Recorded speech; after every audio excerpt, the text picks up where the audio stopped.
Hey guys, welcome back to another episode of Crazy Dad's Garage, and this one's the Crazy Dad's Miniature Garage, right? I wanted to show you right now, this is my tea bucket collection, and there's a couple things in here that aren't actually tea buckets, but they all kind of fit in the same style.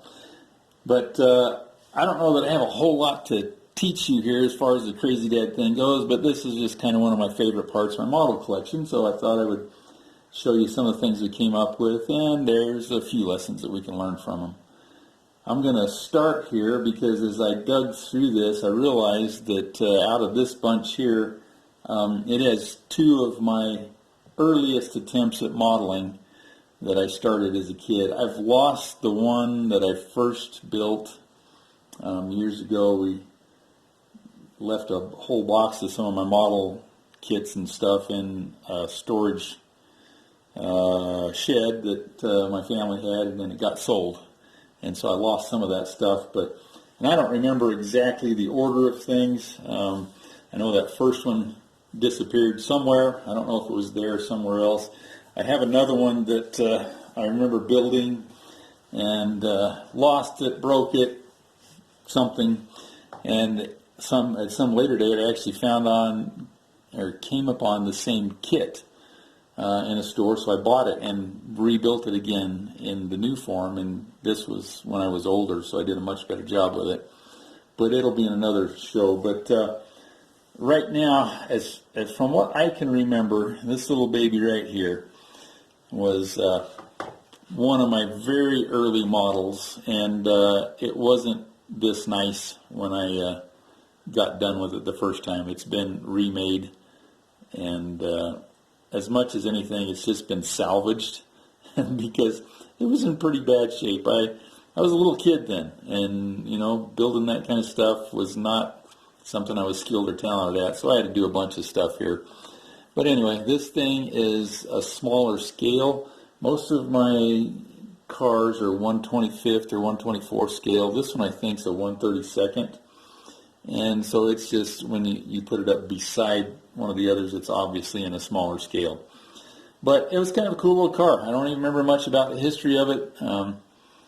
When I decided to rebuild it, I took it as far apart as I could get it and repainted it. You'll recognize this paint color as from that convertible pickup that I did on one of the last videos. Same kind of paint. But anyway, by cleaning it up and carefully repainting it and things, we made it into something that I can put on my shelf now and be proud to show people. So that was one of my earlier ones. Let's see, this one back here was a similar thing. Most of the tops on these things, they all come off, and they don't stay on very good when I'm displaying them. But I'm going to take them off right now, just so you can see them there. And I'm going to set them over here to the side as I show you the cars. So this car right here was another very early one that I built, and again, I did a terrible job of it, and many years later as an adult I decided to dig it out one day, and it was broken and everything, so I sanded the body down and repainted it and detailed it and got it back to where it's a much nicer kit. But this one is a very nostalgic type of a build, something like what they would have done in the 50s and 60s, early 60s. Similar size wheels and tires, front and back, versus the big and littles on most of the others. This one I think was a early Lindbergh kit. Not that that really matters to anybody, but anyway, I just went through and cleaned it up, repainted it, detailed it, and came out with something again. It's like the little tiny one that I had there. It's something I can sit on my shelf, be proud of. But again, it's one of my earlier models that I'd done. This one's probably kind of the next one in the progression of things. Some of you guys that are real car nuts will recognize this. And you say, well, that looks familiar. Well, it's a copy of an old Ed Roth full-size car called the Outlaw, which was a different color and everything. And again, this was one that when I put it together the first time, didn't do nearly as good of a job. but went back in at a later time and repaired some stuff and fixed it up, put a different paint job on it, and it turned out to be something pretty cool. The original Outlaw had, from these points right here, had a little thing that came up on both sides, and the headlights were stuck under that. And I didn't like it. I thought it was ugly. Unlike most hot rod guys, I am not an Ed Roth fan. The guy had a lot of creativity, but so much of his stuff is just goofy to me. But anyway, that one's there. Let's see, coming down the pike here. This is one I did probably in high school or something like that, and it didn't require a whole lot of work. If you can look closely at it, you'll notice that the body wasn't painted. That's just the yellow plastic that it was molded in. And it looks pretty good, and I never painted it because it looked pretty good. And just have never gone back in and really updated it or anything. But it was real basic, but I put it together. Cool looking thing. It's like I said, I love T-buckets. I've always wanted one. I've had a chance to ride in one or two real ones. Actually, I did have one at one point in time. Slightly different style from this. It was more like the style of the little one here. But they're very fun cars, very impractical, but quick and fun to cruise around town in. So there's that one. Let's see, this one here. Yeah, probably one of the next ones. So this is not really definitively a T-bucket, but it's kind of a similar style and has always been something that turned out really cool from the time that I first did it, which I think, again, was right at the end of high school. But it's a pretty simple little outfit, but it's built in the rear end as a rear engine car. Instead of having the motor up at the front, this is a Corvair V6. I have an old Chevy Corvair. And this was a style that was kind of popular in the late 60s, early 70s, was to take a Corvair rear engine or a Volkswagen or sometimes maybe even a Porsche engine and build a hot rod around it. And amazingly enough, the things are super lightweight, so even if you built one out of a Volkswagen, it's quite quick and fun to drive. So this one kind of starts to illustrate, again, some of the points that we can do on our real cars in the Crazy Dad Garage. So if you look at this one again, I never did paint the body of it. The yellow is the color of the plastic. But you'll notice that I was able to take a paintbrush, and there's all these little raised areas on the fender, on the hood, around the cab, different things like that. And by just detailing those with paint, I really elevated the level of this build to something much more artistic than what we started with. Same thing, you can do that on your real car. Whether it be pinstriping, even using tape pinstripes, you can do those type of things. You could go inside and pinstripe your dashboard. I see a lot of guys that haven't done anything else on any of the rest of their cars, but their dashboard's pinstriped, and that provides your own unique little touch to it. Let's see, where do we go next? This one here was another one of those that, like that turquoise Crown Victoria from the last video, was one that I found in a trash can somewhere. I remember, I can't even remember all the details, but literally found it in a trash can. Some mom, I think, had thrown out all of her son's models after he got out of the house, and most of them were pretty junky. This did not look like this when I got it. It was very poorly done, but I was able to take it completely apart, repaint it with some nice paint, and put it back together. And it's a real simple kit, but it came out looking like a really sharp little car. Again, on the bottom, here's some more paint detailing with a orange body. Using a flat white on some of the parts is a nice contrast on there. It kind of stands out, especially if you're going for a 50s or 60s style car, which this one was. And again, this one is the smaller scale as the T-bucket here. They're really the same scale. There was that much difference in the actual size of them. But that's the fun part of those. This one here was something. This is a conglomeration of multiple different kits. So when we were kids. My brother built the car that the body came off of, the body and the fenders. And probably this hood out here were all part of that car. And it got broken, fell apart, and I ended up with all the parts and pieces and had them sitting around for a long time. And I always thought, well, I'd like to put that back together. That'd be kind of a fun car. But it took a while. And then in the same box of kits where I got that turquoise Crown Victoria, there was a chassis here for a T-bucket. And had this chassis, I think this motor was in it. And I got to look at it, and I'm going, you know what, I'll bet I could combine those parts and put it together and turn it into something kind of cool. And this is, for all practical purposes, this is a rat rod, like my real one. It's put together from parts of a dozen different cars.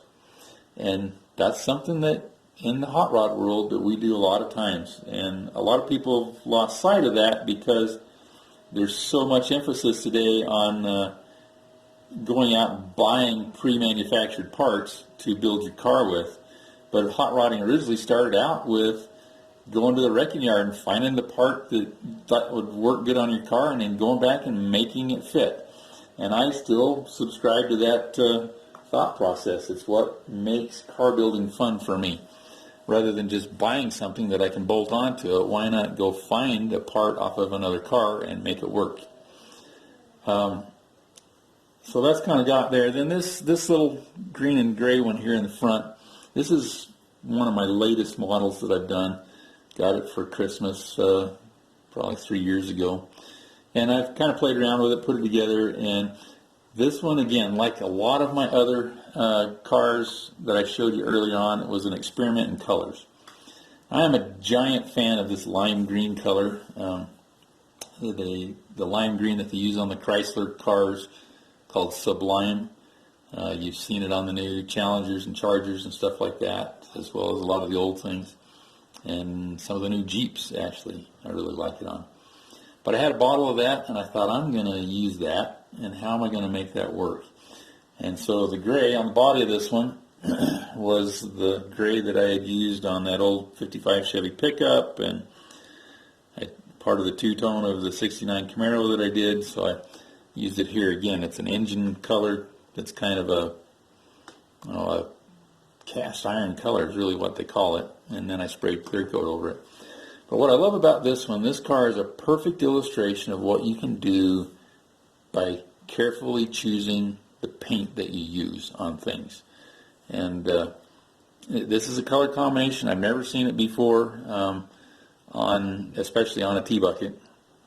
But by using those two colors, and the color that I used on the interior here is a navy flat gray from naval ships and airplanes and stuff. So I used those two colors, you know, the gray, the green, and this gray right here as my contrasting colors all throughout the car.